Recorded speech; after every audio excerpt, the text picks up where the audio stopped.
या कहीं ऑफिस या आउटिंग या कहीं रिश्तेदारी से आता है तो वो बच्चे से ही कहते हैं फ़ोन में ये बोल दो घर में नहीं है। नमस्कार दोस्तों, कैसे हो? उम्मीद करती हूँ आप सभी बहुत खुश होंगे और प्रसन्न होंगे। तो आज एक मेरे दिल में उमड़-घुमड़ रहा था बच्चों को लेके। कुछ बच्चों को लेके जो समाज में हो रहा है, कुछ बच्चे बिगड़ रहे हैं, विरोधी हो रहे हैं, गुस्सैल हो रहे हैं, तो उसी को लेकर मैं जो अपना अनुभव है इस ब्लॉग में शेयर करना चाहती हूँ। और बच्चे क्या है, कौन है और क्यों बिगड़ रहे हैं। लेकिन मैं बच्चों को बहुत प्यार करती हूँ और क्यों करती हूँ, किस दिशा में बच्चों को ले जाने के लिए कहती हूँ और क्यों कहती हूँ, तो इसी को मैं शेयर कर रही हूँ। और अगर आपको मेरा मैसेज अच्छा लगे तो वीडियो को लाइक ज़रूर करें ताकि मैं मोटिवेट हूँ और आपको अच्छी तरह से मोटिवेट करने के लिए मैं और भी वीडियो बनाऊँ, क्योंकि एक वीडियो बनाने में और वीडियो बना के एडिट करने के बाद अपलोडिंग और पब्लिश तक की लंबी प्रक्रिया होती है। तो अगर आपको वीडियो देखकर अच्छा लगा तो लाइक ज़रूर करिए।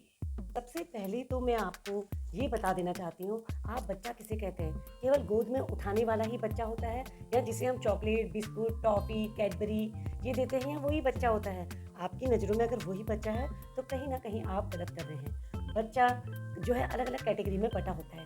1 से 5 साल तक, 5 से 10 साल तक, 11 से 16 साल तक, 16 से 20, 21 से 25 और 25 से 30, ये सब बच्चे ही होते हैं। देखिए, आप बहुत से लोग मेरी बात से सहमत नहीं होंगे, लेकिन मैं अपने अनुभव को ही शेयर कर रही हूँ। बच्चे तो ठीक है, छोटे-छोटे जो कम उम्र के हैं वो तो बच्चे हैं ही, और मुझे जो है 5 वर्ष से लेकर जिन बच्चों को मैंने पढ़ाया है वो 30 साल के भी हैं, 35 साल के भी हैं, और तो वो जो उनकी साइकोलॉजी है वो आज भी मुझे उसी टीचर के रूप में दिखते हैं जब वो मुझे 10th में या 11th-12th में दिखते थे। और उसी जो उनके भाव हैं वही फीलिंग्स उनके मन में जो बचपन में थी, यानी जब वो 15-16 साल के रहे होंगे और या 12-14 साल के रहे होंगे, तो वही फीलिंग, वही रिस्पेक्ट उनके मन में आज भी मेरे लिए है। जहाँ पर भी वो बच्चे मिल जाते हैं तो पाँव छूते हैं और दिल से मुझे अच्छा मानते हैं, क्योंकि मैं भी उन्हें बेहद प्यार करती थी। देखिए, प्यार करने का क्या तरीका था उसको मैं बताऊँगी। अगर मैं छोटे बच्चों की बात करूँ तो छोटे बच्चे यानी 5 से 10, 12 साल तक के बच्चों में किसी प्रकार का कोई कपट नहीं होता है, वो निष्कपट। उनको आप बच्चा जो होता है समझता नहीं है।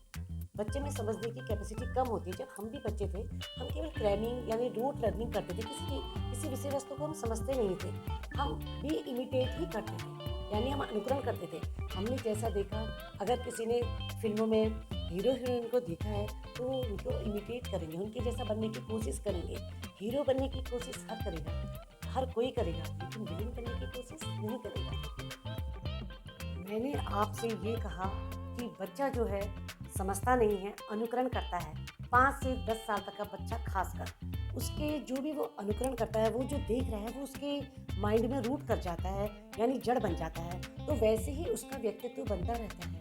तो कहीं न कहीं घर के माता-पिता या बड़े गार्जियन भी बच्चे को स्पॉइल करने में ज़िम्मेदार हैं। कैसे? एक छोटा-सा उदाहरण देती हूँ। ये कोई नई बात नहीं है, अक्सर ऐसा होता है। कई बार पेरेंट्स घर में होते हैं और फ़ोन अगर उनके पीयूष का आता है या कहीं ऑफ़िस या आउटिंग या कहीं रिश्तेदारी से आता है, तो वो बच्चे से ही कहते हैं फ़ोन में ये बोल दो घर में नहीं है। बच्चा उसी बात को दोहराता है, मम्मी बोल रही है कि घर में नहीं है, पापा बोल रहे हैं बोल दो घर में नहीं है।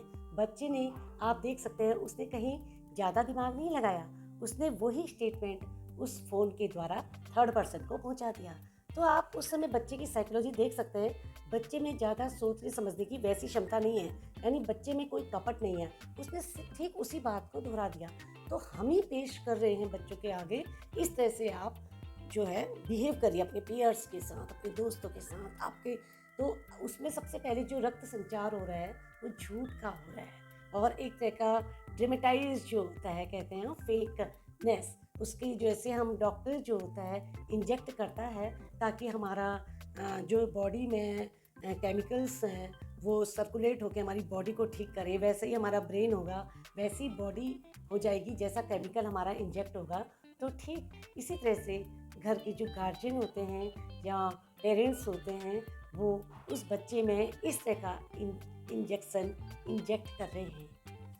तो यही मैं कह रही हूँ, बच्चा जो है सैद्धांतिक रूप में उतना नहीं जानता है जितना वो देखकर अनुकरण करता है, इमिटेट करता है, उसे फॉलो करता है।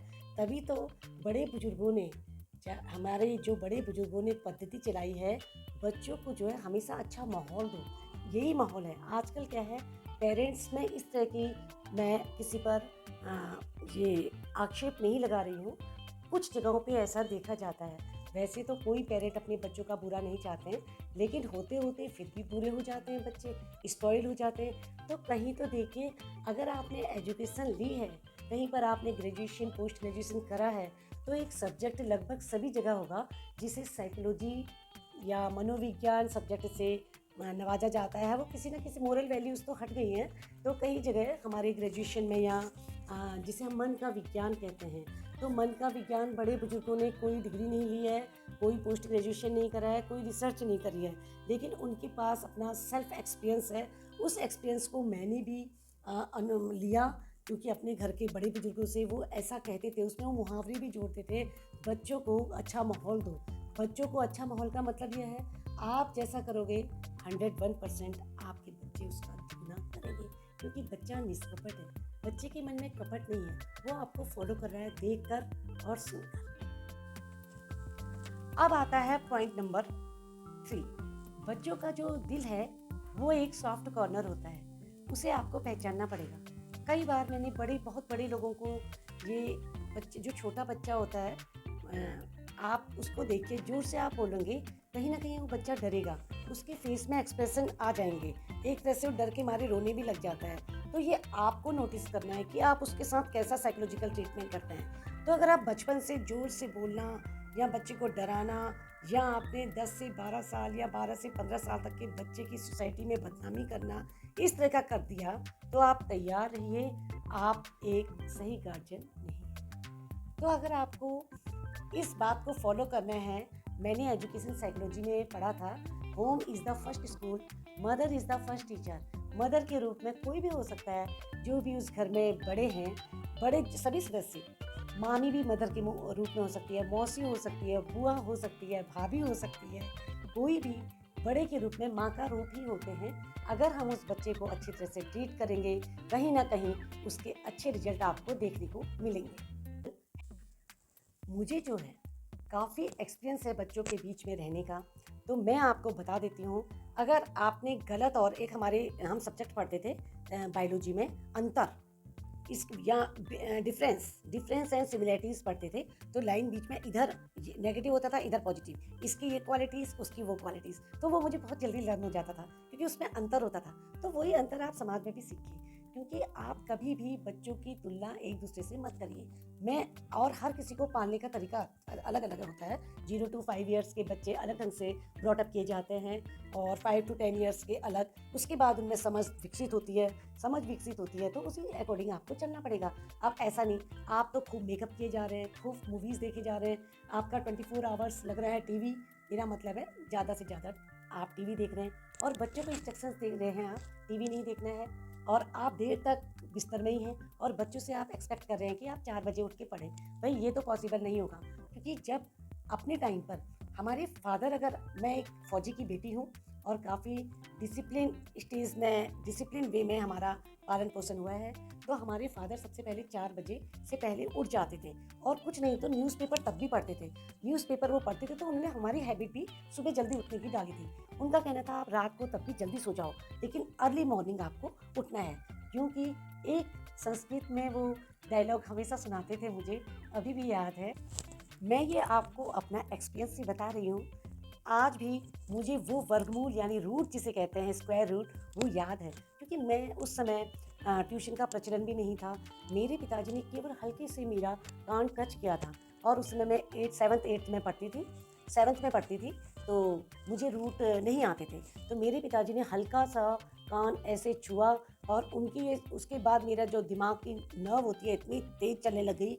उन्होंने मुझे 8 सवाल वर्गमूल के दिए थे, और आज भी मुझे वर्गमूल अच्छी तरह से आते हैं, क्योंकि ये पुराने समय में जो कि काउंसलर भी नहीं थे, उनका ट्रीटमेंट करने का एक तरीका था। अगर हमारे पिताजी ने एक बार हमको आँख उठा के देख लिया, हमारी हम भाई-बहनों की हालत तो ख़राब हो ही जाती थी। लेकिन अगले दिन हमें कुछ ना कुछ मिलेगा अच्छा खासा। आजकल तो बहुत सारे फ़ास्ट फूड्स आ गए हैं, चाउमीन, डोमिनोज़, पिज़्ज़ा वगैरह-वगैरह जो भी हैं, एक्स, वाई, जेड। उस समय होता था समोसा, जलेबी, मूँगफली, गज्जक। तो इतना पता था, आज हमारी शामत हाथों से नहीं करते थे वो केवल आँख दिखाते थे यूँ।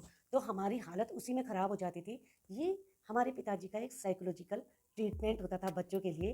तो कहीं न कहीं उस परम पिता को बहुत दिल से धन्यवाद, क्योंकि उन्होंने एक इतने अच्छी तरह से हमें ब्रॉट अप किया कि आज भाई-बहन हमारी अच्छी आदतें हैं, अपने-अपने घर को भी अच्छी तरह से देख रहे हैं, अपने बच्चों को पाल रहे हैं। तो ये भी एक मेरा एक एग्ज़ाम्पल है।